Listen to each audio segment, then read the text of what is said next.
no. Nicolas Cage. No. We're left behind. We're Christian now. It's impossible. Hey, man, wake up. Where am I? Oh my God. You're sleeping. You're dreaming, man. I got drunk and passed out, and I had the weirdest dream that Nicolas Cage got so fucking poor, he had to make terrible Christian movies. It's not a dream, man. It's real. It is real. Holy crippling crack addiction. How does an Oscar winner like Nicolas Cage end up being a sad prostitute for Jesus? I mean, how sad is that? Sad. Real sad. I mean, look at the poster. It looks like even he's wondering how the hell he got in this movie. Oh, shit. He's following the sad, terrible path of Gary Busey. Scary Busey. Who got so high and poor, he had to do a big string of Christian movies. What? And if someone wanted to become a Christian, Gary, what would they do? Well, first of all, you go to church and you understand the Bible, and the word Bible, B-I-B-L-E, that stands for Basic Instructions Before Leaving Earth.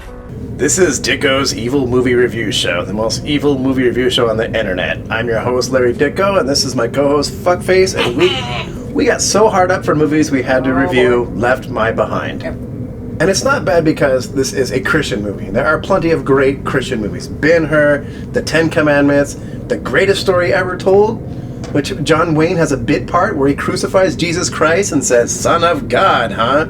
You can make a good Christian movie, but if you want to make a rapture movie, you have to make some real shit, like Mel Gibson.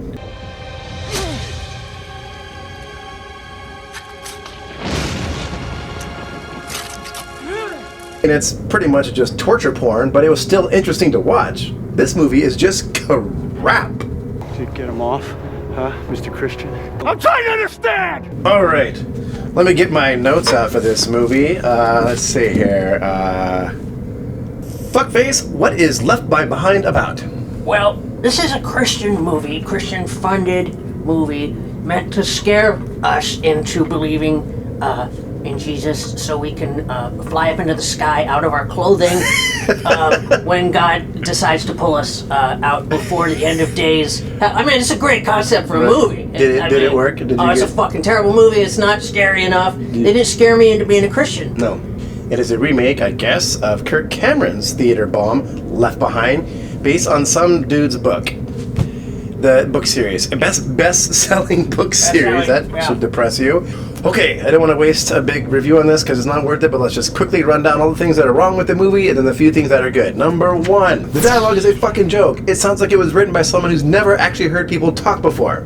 Number two, it's really boring. It's not bad enough to be good, but you can laugh your way all the way through it. It's just kind of dull and in some parts excruciating. Number three, the casting is terrible, except Nicolas Cage. The other main non-Nicolas Cage actor looks like Justin Timberlake's ugly cousin. He's supposed to be an investigative reporter, but not for one moment during the entire movie could you actually believe he was an investigative reporter. Was he a Christian rock singer or something? I don't know what Where the fuck did that guy come from? He was terrible. I don't know. Number four, it takes place in really boring places. The first half of the movie's in a fucking airport. The second half of the movie's in a goddamn mall. And it's like they shot this shit like in the suburbs of wherever the director lived. Number five, there is literally more product placement in this movie than I have ever seen in a movie in my entire life. I mean, they win a blue ribbon. It was brutal. It even starts out with like the guy who wrote the book that's based on it. It starts out and books are showing all of his books. Showing it books, yeah. And someone buying one. It was shameless. Shameless, very shameless. Shameless. Number seven, it's ridiculously white. It is like a Hallmark Channel Christmas movie white. In fact, it's so white, whenever the shit goes wrong and everybody starts looting, all the looters are white. Yep. Number 10, it has a ridiculous ending. And I mean, ridiculous. It's a 747 landing on a highway at night that the girl like lights up an explosion or something like that. I think the actual rapture is more of a believable thing to happen than what happened at the end of that movie.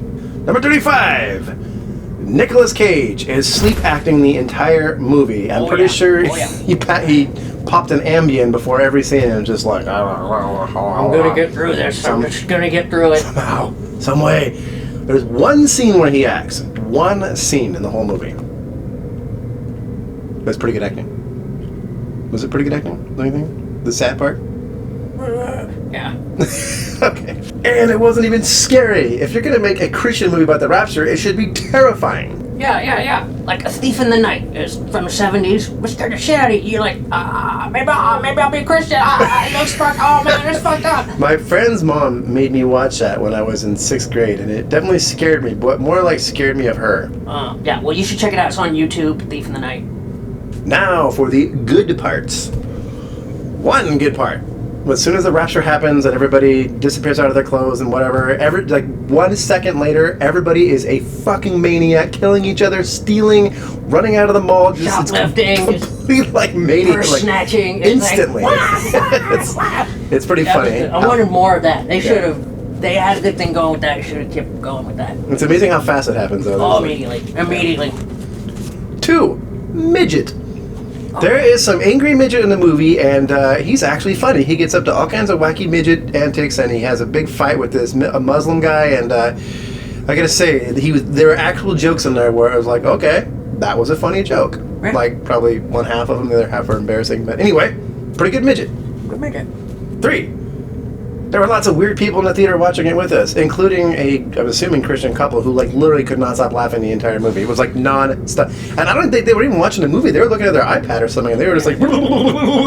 There was also a weird lady who got up, I think, 10 times during the movie and went out and came back. And I'm assuming she left to go pray for Nicolas Cage's career. Masturbation. Okay. Could have... Possibly. Also, hilarious action scenes. At one point, what they thought would be an action scene is they dropped a school bus off of a 10-foot bridge into a creek. And it was like, da-da-da! But, it had no impact and just looked kind of sad. Yeah. Like, that's your big action scene. I heard they spent over $75 on effects for this movie. Damn! Did you think anything was good about the movie? Yeah, like the stewardess. I had impure thoughts about her. Yeah, And okay. about the college girl's daughter. Yeah, there was a couple scenes where they really did show... The tits were like popping out of the shirt and the... Yeah, it's a Christian movie, but they showed a They wanted you to look at that. decent amount of titty meat. In the end, this is a white bread, boring Christian movie with no teeth and a tiny budget, made more depressing by a sad, poor Nicolas Cage sleep acting through the entire film. Oh yeah. Fuck face, I am depressed. I love Nicolas Cage. I can't believe he's making these shitty movies. I'm gonna drink myself to oblivion. You should do it. Oh, Nicolas Cage. Why'd you do it? Oh, I'm gonna pass out. Nicolas Cage, I should kick your ass. I should kick your ass for being in this movie. I should kick your ass. Kick his ass.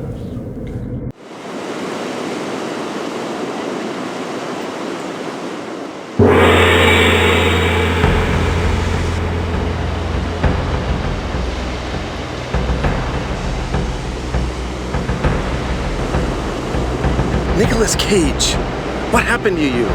You used to be a real actor. You used to be in real movies. You've won an Oscar, for fuck's sake, and now you're slumming it in shitty Christian movies. I'd like to take his face off. You were in Raising Arizona, Leaving Las Vegas, Wild at Heart. You won an Oscar. What happened to you? I'd like to take his face off. What? Fuck you! I'm gonna take your face off. His face off. I'm gonna take your face off. Face off. That's it!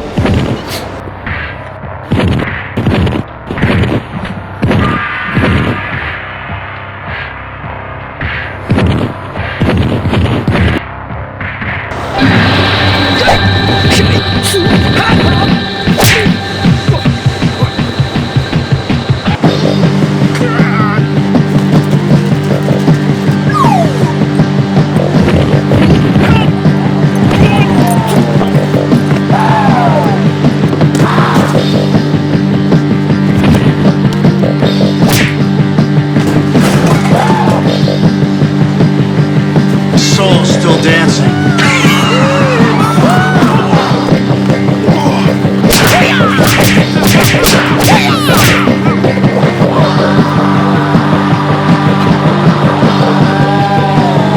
His face off.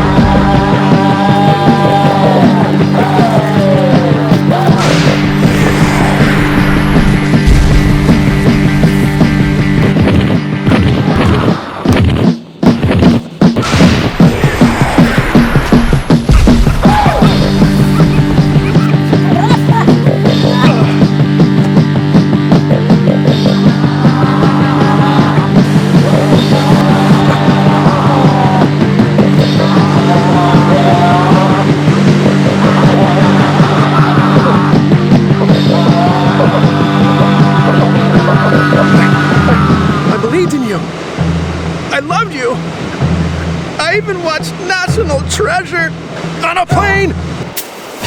Out of my eyes!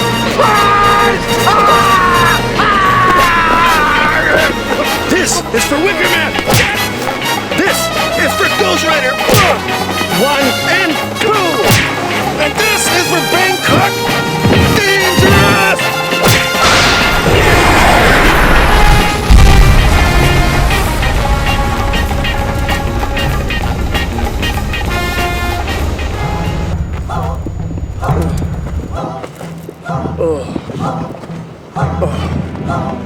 Now, I'm gonna take your face off.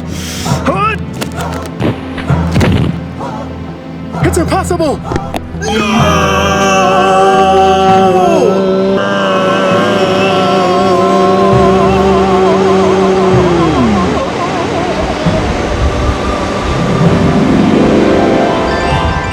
No! Oh my gosh. Oh wow, I had the strangest dream. I was on the beach and I fought Nicolas Cage. And then I pulled his face off and there was another face underneath. Man, that was weird. That's really weird, man. Oh, thank God it was only a dream.